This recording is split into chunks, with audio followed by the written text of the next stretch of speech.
Bonjour à toutes et à tous et bienvenue dans cette nouvelle vidéo. J'espère que le son sera pas trop mauvais. Je vais tourner avec le micro de la caméra tout le long, vous allez comprendre plus tard.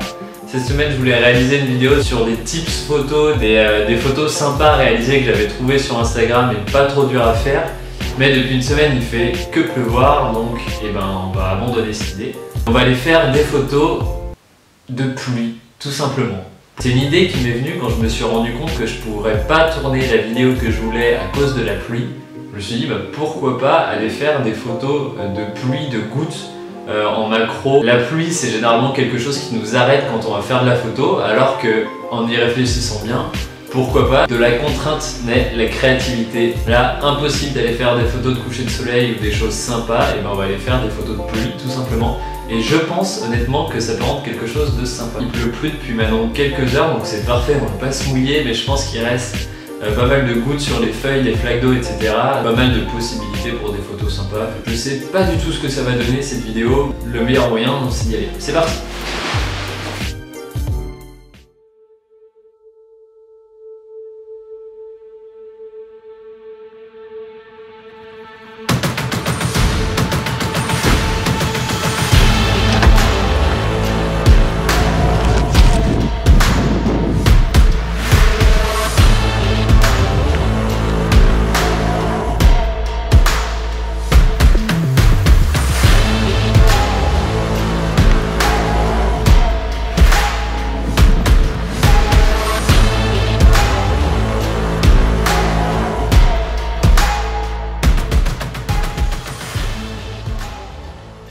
C'est parti, on va partir dans les chemins pour essayer de trouver un peu d'eau parce que sur le goudron ça a tout séché.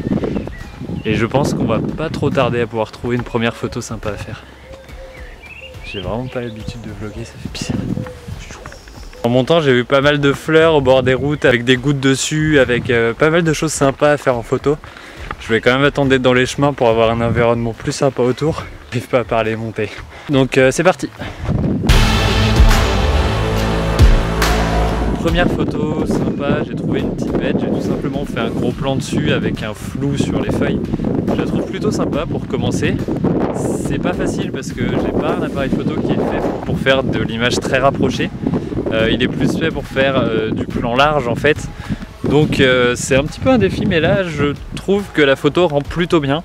On se retrouve un petit peu plus tard pour l'éditer.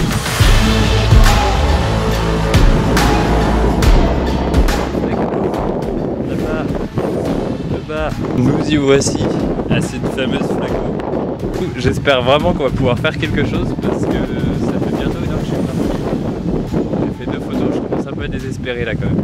A little longer than a few minutes later. Je commence vraiment à désespérer, à arriver au bout de désespoir que je pouvais avoir. Quelques photos au niveau des flaques d'eau, mais ça rend pas grand chose. Par-ci, au moment de les retoucher, je trouve qu'il y a vraiment quelque chose à faire sur une ou deux. Vu ce que j'ai vu là sur le retour, ça m'inspire pas grand chose. Je pense que cette vidéo va se transformer tout simplement en juste quelques photos de nature. Voilà, pas grand chose de plus. Et même pas si vous m'entendez encore tellement qu'il y a du vent. Il commence à faire vraiment froid. Je pense que je viens d'avoir la meilleure idée dans cette situation. Quitte à avoir 0 photo et 0 retour, autant essayer d'avoir quelques vidéos de drone. Donc je vais essayer de sortir le drone et voir ce qu'on peut en faire, on sait jamais. A little longer than a few minutes later. Les jours où ça veut pas, là aujourd'hui ça veut pas.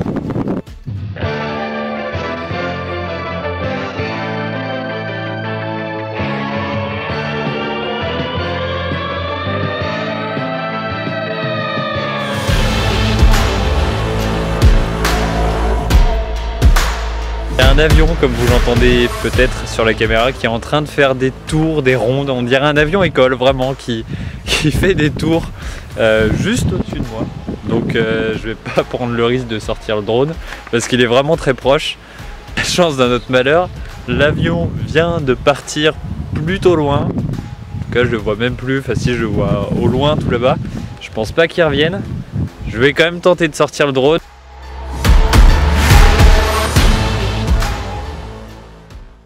J'ai oublié la télécommande du drone.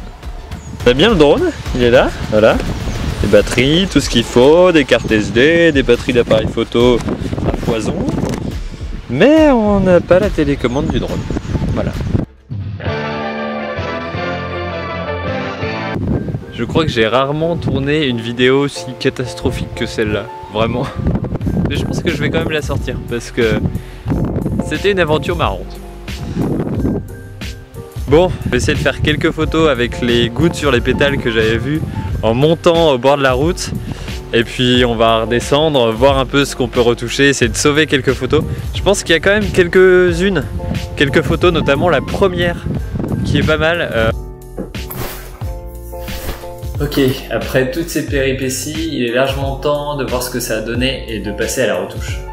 Ok, donc on se retrouve sur Lightroom et on va essayer d'éditer un petit peu tout ça. Je vais commencer par sélectionner 4-5 photos comme la dernière fois, les meilleures, et puis après on passera à l'édit. Ok, je pense que j'ai terminé le tri, au final il m'en reste quand même 12, donc il y a pas mal de choses. J'étais un peu désespéré ce matin, mais il y a quand même pas mal de choses sympas. Je vais pas éditer les 12 bien sûr, mais je vais me concentrer sur quelques-unes. Et puis c'est parti. Alors la première, donc celle-ci je la trouve pas mal parce que voilà, il y a la netteté sur le petit scarabée là qui est sympa. On va peut-être baisser un peu, alors légèrement l'exposition, augmenter un peu le contraste pour faire ressortir, voilà, vraiment le scarabée.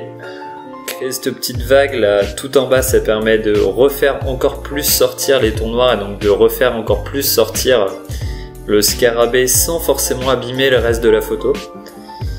Et puis je pense qu'on va pas aller bien plus loin que ça honnêtement, parce que voilà, c'est pas non plus y a pas non plus énormément de choses dans cette photo et elle est pas mal comme ça.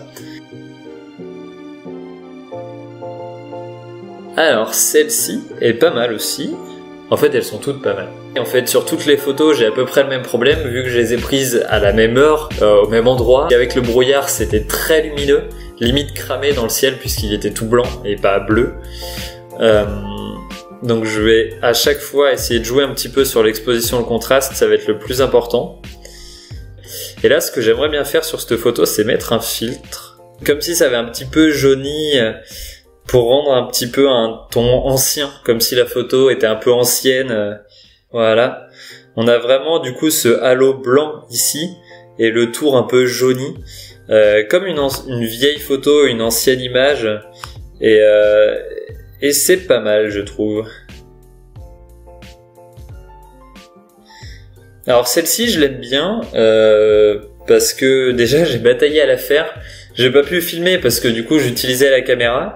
J'ai tout simplement calé sur un poteau de barrière de champ et il a fallu tout simplement que je cours au milieu du champ après avoir mis le retardateur pour être sur la photo en fait.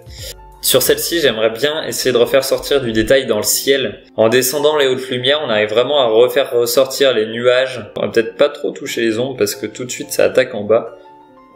Voilà, ce que je vais faire du coup maintenant, c'est que je vais sélectionner juste le personnage et je vais essayer de le refaire sortir un peu plus, c'est-à-dire dans cette zone refaire sortir un petit peu plus l'exposition, le contraste, pour que l'œil soit vraiment attiré par le personnage sur la photo. Voilà, diminuer le contraste. On a bien le personnage qui est au milieu, qui est bien contrasté, on voit bien que j'ai un sac à dos, etc. Et pourtant le reste est plutôt sombre, le ciel est bien nuageux, etc. C'est vraiment ce que je voulais faire ressortir, je suis plutôt content. Si on peut faire un avant-après, voilà, avant-après, on voit que la photo est beaucoup plus, le temps paraît beaucoup plus menaçant, le champ ressort beaucoup mieux, et l'œil est beaucoup plus attiré par le personnage, je trouve. Et c'est là qu'on se rend vraiment compte à quel point c'est utile de prendre ces photos en RAW. Si j'avais pris la photo en JPEG, j'aurais jamais pu faire ressortir autant de détails dans le ciel, dans le blé, etc. Bon, eh bien écoutez, je pense qu'on va s'en arrêter là pour cette vidéo, j'espère vraiment qu'elle vous aura plu. En tout cas, moi je suis plutôt content puisqu'au début c'était quand même mal engagé, j'avais du mal à trouver ce que je voulais et au final les photos étaient plutôt sympas. N'hésitez pas à me dire en commentaire la photo que vous avez préférée, à liker la vidéo, à la partager si elle vous a plu, c'est vraiment très motivant et ça aide beaucoup. N'hésitez pas à vous abonner à la chaîne si ce n'est pas déjà fait, ça vous permettra de ne rien rater. Je vous mets en fin de vidéo un lien vers celle de la semaine dernière qui concerne le Jamboree, un rassemblement international, on était 45 000, c'était fou. Si vous ne l'avez pas vu, foncez, allez voir. Et en tout cas à nous, on se dit à bientôt pour une prochaine vidéo devant ou derrière la caméra. C'était Nomade, salut!